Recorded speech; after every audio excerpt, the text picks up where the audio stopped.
ప్రాంతం ఏదైనా వైఎస్ జగన్ వెళితే చాలు ఘన స్వాగతం లభిస్తోంది. వైఎస్ జగన్ విదేశీ పర్యటన పూర్తి చేసుకున్న తర్వాత నాంపల్లి సీబీఐ కోర్టుకు వ్యక్తిగతంగా జగన్ హాజరయ్యేందుకు ఇవాళ హైదరాబాద్కు వెళ్లారు. కోర్టు ఆదేశాల మేరకు జగన్ వస్తున్నారని తెలిసి బేగంపేట విమానాశ్రయానికి భారీ సంఖ్యలో అభిమానులు వెళ్లారు.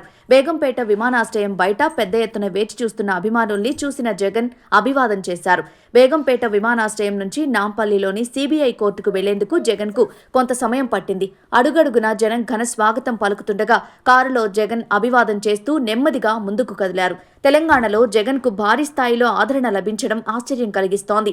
ఆంధ్రప్రదేశ్లో మాదిరిగా జగన్కు హైదరాబాద్లో అభిమానులు బ్రహ్మరథం పట్టడం ప్రత్యర్థులకు కంటగింపుగా తయారైంది. హైదరాబాద్కు వెళుతున్న జగన్కు ఘన స్వాగతాన్ని ముందే పసిగట్టినట్లుగా టీడీపీ అనుకూల ఛానల్స్ ఓర్వలేని కథనాల్ని ప్రసారం చేయడంపై వైసీపీ శ్రేణులు మండిపడుతున్నాయి. ఇటీవల కోర్టు అనుమతితో వైఎస్ జగన్ విదేశీ పర్యటనకు వెళ్లి వచ్చిన సంగతి తెలిసిందే. ఈ నేపథ్యంలో ఇవాళ నాంపల్లి సీబీఐ కోర్టులో ఆయన అటెండెన్స్ ఇచ్చారు.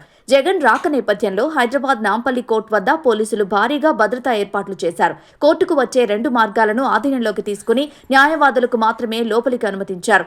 హాజరును కోర్టు రికార్డ్ చేసింది. ప్రస్తుతానికైతే ఆయన మళ్లీ కోర్టుకు రావాల్సిన అవసరం లేదు అని జగన్ తరపు లాయర్ మీడియాకు తెలిపారు. కోర్టు ప్రక్రియ పూర్తి కావడంతో ఆయన అక్కడి నుంచి నేరుగా లోటస్ పాండ్ నివాసానికి చేరుకున్నారు.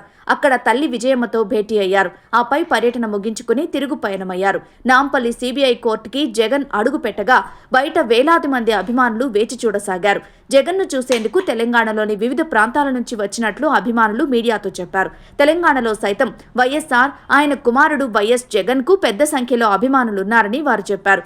ఇప్పుడు ఇదంతా మీడియాలో, రాజకీయ వర్గాల్లో చర్చనీయాంశం అయ్యింది.